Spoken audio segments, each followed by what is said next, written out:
Hello students, आज हम करेंगे गॉस थ्योरम। गॉस थ्योरम ने क्या किया, हमारी फिजिक्स की कैलकुलेशन, हमारी इलेक्ट्रिक फील्ड की कैलकुलेशन बहुत इजी कर दी कई जगह पे। तो वही चीज हम समझेंगे कि ये होता क्या है। इसके पहले हमें क्या पता होना चाहिए, we need to know about the electric flux. Electric flux क्या चीज होती है, तब हम गॉस थ्योरम को अच्छे से समझ पाएंगे। तो फ्लक्स क्या है कि कितनी लाइंस जो है, हमारी इलेक्ट्रिक फील्ड लाइंस है, वो एक पर्टिकुलर एरिया से पास ऑन हो रही है। फॉर एग्जांपल, अगर मैं कहूं मेरे पास यहाँ पे ये एक प्लेन है, एक पेपर है, इसमें से कितनी फील्ड लाइंस निकल रही हैं। सपोज मैं कहूं कि अभी के लिए 12 लाइंस निकल रही है, 1 2 3 4 5 6 7, सो टोटल 12 निकल रही है। ठीक है, 4 4 4। अगर मैं इसको क्या कर दूं, ऐसे कर दूं, ऊपर वाली लाइन सीधी चली गई, नीचे वाली लाइन सीधी चली गई, माइट भी सिर्फ सेंटर वाली जो 4 लाइंस है वो ही इसमें से पास कर रही है ना। जैसे जैसे मैं इसको घुमाऊंगा, इसकी इलेक्ट्रिक फील्ड जो है, जो इसमें से पास हो रही थी, वो कम होती जाएगी। ऐसे ही इस पॉइंट पे 0 हो गई, ये फिर बढ़नी शुरू हो जाएगी हमारी इलेक्ट्रिक फील्ड और मैक्सिमम हो जाएगी, राइट।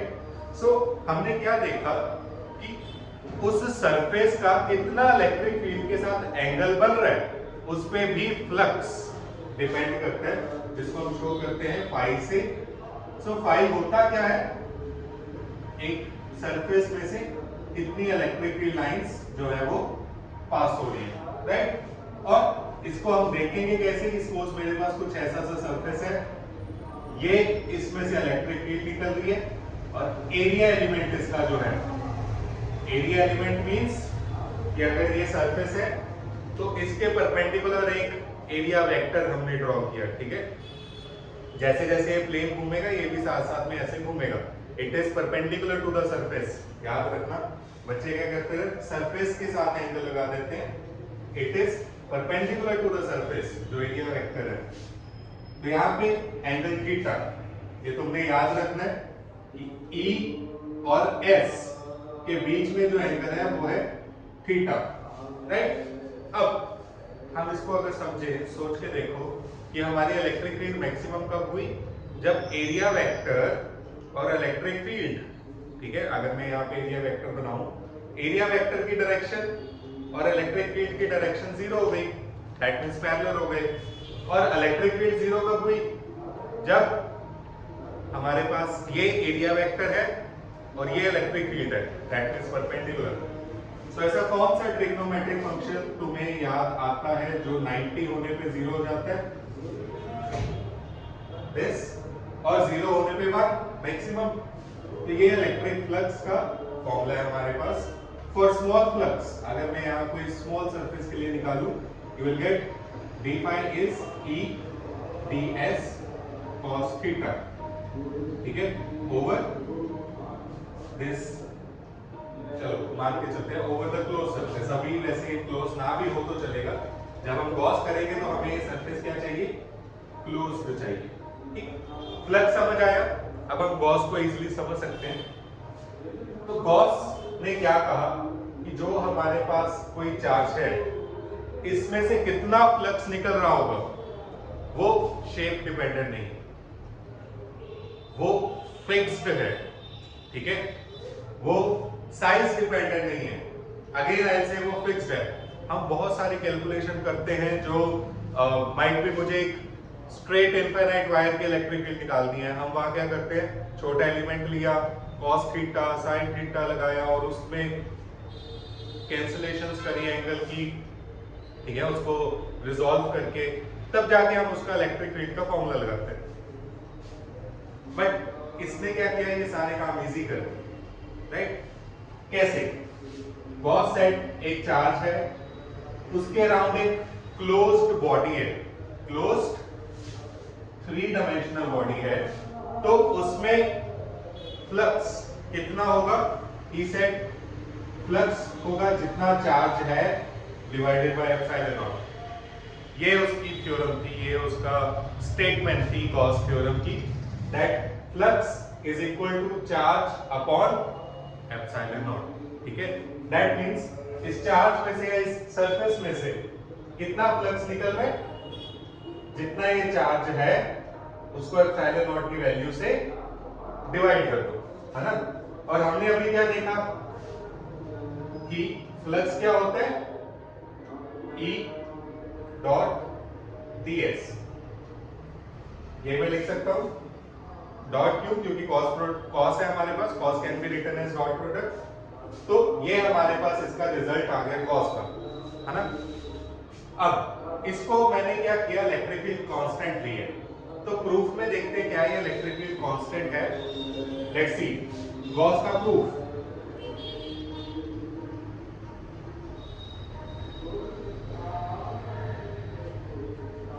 तो क्या है, मैंने एक सरफेस एलिमेंट लिया, उसमें चार्ज ले लिया और एक छोटा सा यहां पे रीजन ले लेते हैं हम, ठीक। Area element 90 to the surface, ds, छोटा सा एलिमेंट है तो ds। देन इलेक्ट्रिक फील्ड भी शायद तुमने पढ़ा हो कि electric field is always perpendicular to the surface, so electric field भी यही होगी। एंड हेंस हमारे पास क्या आएगा यहाँ पे कि आपस में जो एंगल है इन दोनों का दैट इज 0। ओके, सिमिलरली अगर मैं कोई छोटा सा एरिया एलिमेंट यहां ले लेता हूं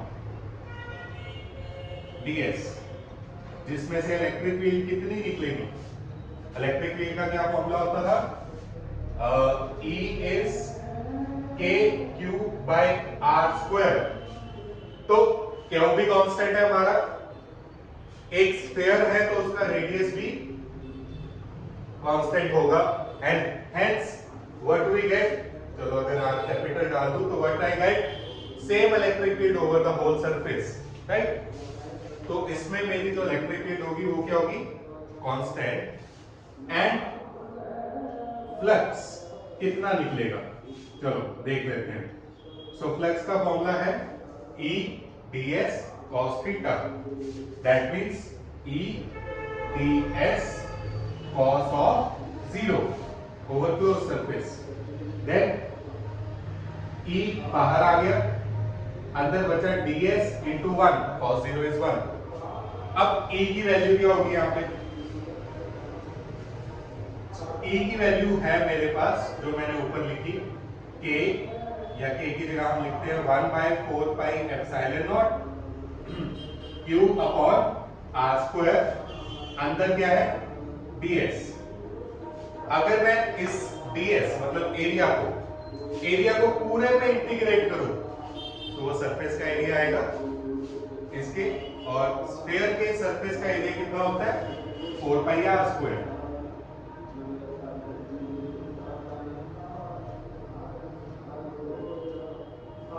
तो ये आ गया हमारा 4 पाई से 4 पाई कट गया, I get Q by epsilon naught, and hence we proved it, ठीक है।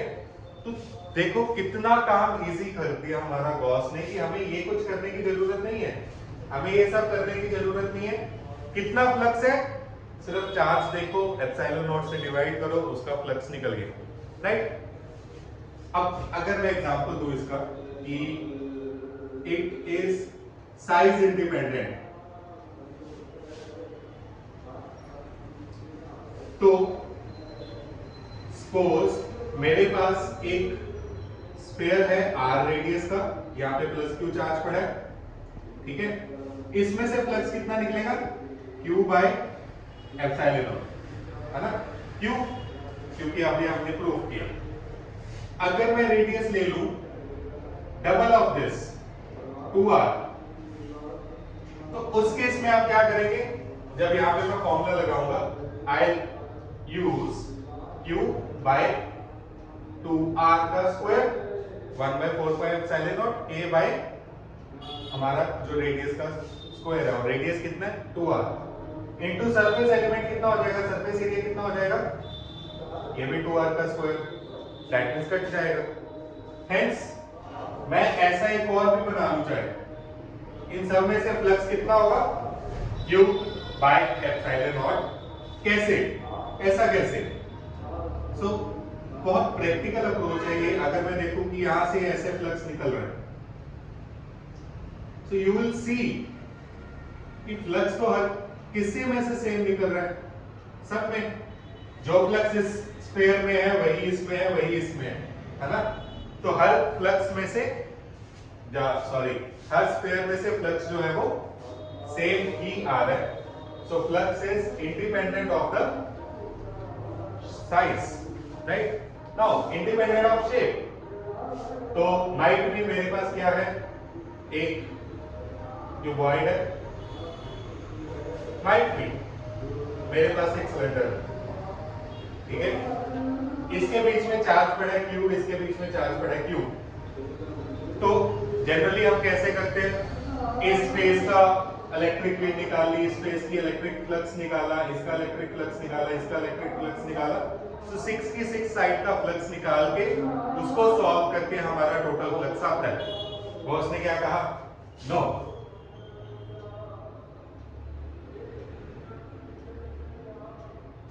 टोटल फ्लक्स कितना होगा, Q बाय एप्सिलॉन नॉट। यहां पे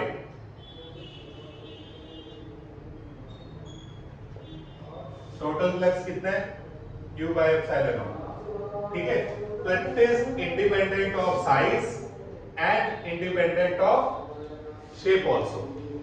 देन इसमें अगर हम और चीजें देखें कि हमारे पास जो फ्लक्स है, सपोज मेरे पास कोई शेप है ऐसी, मैं कहूं ये क्यू चार्ज पड़ा है, क्लोज्ड सरफेस है, तो इसका फ्लक्स कितना होगा, फ्लक्स होगा हमारा Q by epsilon not. Very good, right. अब आगे अगर मैं देखूं ऐसी शेप पड़ी है, चार्ज है यहां पे, मैं पूछूं इसका फ्लक्स कितना है,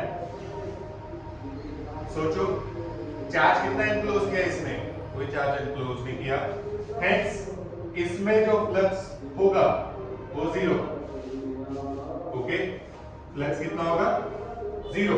क्यों, एक क्लोज सरफेस सोच के देखो, ये क्लोज सरफेस है, ठीक है, मैंने चार्ज यहां पे रखा है, तो इसका एरिया एलिमेंट ऐसे होगा, इसका एरिया एलिमेंट ऐसे होगा, इस सरफेस का और इस सरफेस का, दोनों का एरिया एलिमेंट आपस में परपेंडिकुलर है ना।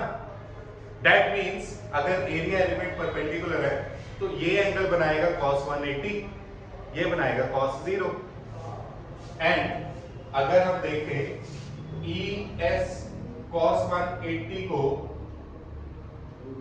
और ES cos 0 को अगर मैं ऐड ऑन करूं तो ये जीरो हो जाएगा। दैट मींस जितना फ्लक्स इसमें से निकल रहा है और इसमें से निकल रहा है, दे कैंसिल आउट ईच अदर, है ना, ऐसे समझ सकते हैं हम। या हम कहते हैं कि हमने किया कि flux inside a conductor is zero, है ना, कोई इलेक्ट्रिक फील्ड नहीं होती उसमें, सो इलेक्ट्रिक फ्लक्स भी जीरो होगा। फिर अगर मैं कहूं बहुत एक ब्यूटीफुल थिंग, दो चार्ज पड़े, अब टोटल फ्लक्स क्या होगा, तो total flux is total charge in the body upon epsilon not. तो अगेन एक बहुत ब्यूटीफुल चीज गॉस ने बताई कि टोटल चार्ज जितना इसमें है, मतलब हमें अलग अलग नहीं निकालना, सिर्फ टोटल चार्ज देखो और निकल गया, ठीक है।